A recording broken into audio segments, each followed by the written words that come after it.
बुरहानपुर जिले के आदिवासी बाहुल्य क्षेत्र ग्राम बसाली के प्राथमिक माध्यमिक स्कूल में शिक्षा की स्थिति बहुत ही दयनीय है। इस स्कूल में 1 से 8 तक की कक्षाएं संचालित होती हैं, लेकिन इन्हें पढ़ाने के लिए पर्याप्त शिक्षक नहीं। एक शिक्षक के भरोसे चल रहे इस स्कूल में विद्यार्थियों का संपूर्ण विकास कैसे हो पाएगा, यह एक बड़ा सवाल है। देखिए खास रिपोर्ट।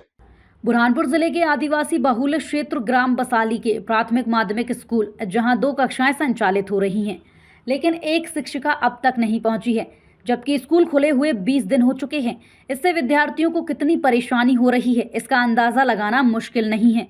इसके अलावा स्कूल में मूलभूत सुविधाओं का भी अभाव है। विद्यार्थियों को पीने का पानी नहीं मिल रहा है, साफ सुथरा टॉयलेट नहीं है और बैठने के लिए फर्नीचर नहीं। विद्यार्थी टाट पट्टी पर बैठकर शिक्षा ले रहे हैं। स्कूल में कुल 133 विद्यार्थी हैं, लेकिन उपस्थित केवल 48 हैं। इससे साफ है कि विद्यार्थियों में शिक्षा के प्रति रुचि नहीं है, जिसका एक बड़ा कारण शिक्षकों की मनमानी और मूलभूत सुविधाओं का अभाव।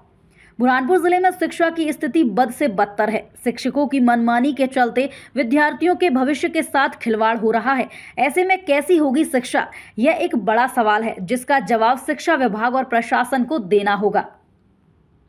सर उसमें 92 बच्चे हैं, 90 92। कौन से इसमें? प्राइमरी में 92। हाँ, मिडिल में सर 55 का 55 बच्चे। 54। उपस्थित कितने हैं आज? सर आज तो प्राइमरी में करीब होंगे 20-22।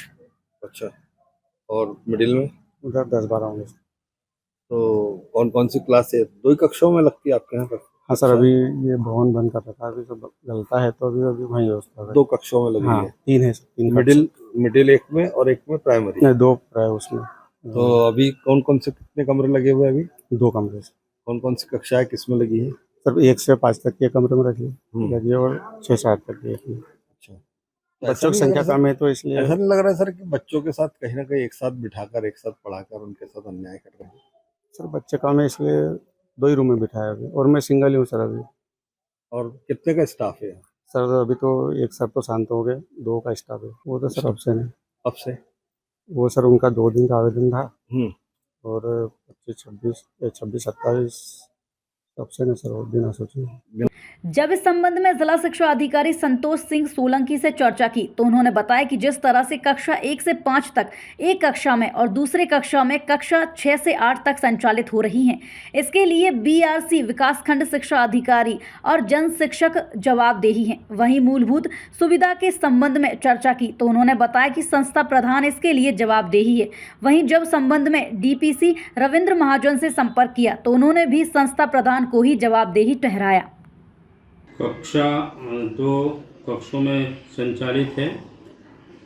एक में 1 से 5 एवं एक जो कक्षा है उसमें 6 से 8 तक की कक्षाएं संचालित है। इसमें भी आपके चैनल के माध्यम से बताया गया है कि एक शिक्षिका अनुपस्थित है। जन शिक्षक, बीओ और बीआरसी को तत्संबंध में जांच करने के आदेश दिए जाएंगे। ये वहाँ का प्रधान पाठक और उसके बाद में बीआरसी और जन शिक्षक इसके लिए जवाबदेही हैं। अनुपस्थिति का क्यों वेतन उसका रोक लिया जाएगा, अनुपस्थिति तो उसके ऊपर कार्रवाई प्रस्तुत की जाएगी। अभी शिक्षकों की जब तक पर्याप्त व्यवस्था नहीं होती तब तक उसको एक ही कक्ष में या 2 कक्षाओं को एक साथ बैठाकर इसी प्रकार व्यवस्था चलाई जाएगी। जब अतिरिक्त शिक्षक वहाँ उपलब्ध हो जाएंगे तो कक्षा नियमानुसार पृथक कक्षा में जितने कक्ष उपलब्ध है उसमें लगाई जाएगी। अब मूलभूत सुविधा के लिए तो सर मेरे द्वारा मॉनिटरिंग की जाएगी और मैं जाकर देखूंगा कि कहाँ कमी हो रही है, क्योंकि हमारे द्वारा तो सभी को निर्देश दिए गए हैं और अगर नहीं कहीं सुविधा हो रही है तो हमें हमारे संज्ञान में लाए, उसके लिए हम क्या कर सकते हैं।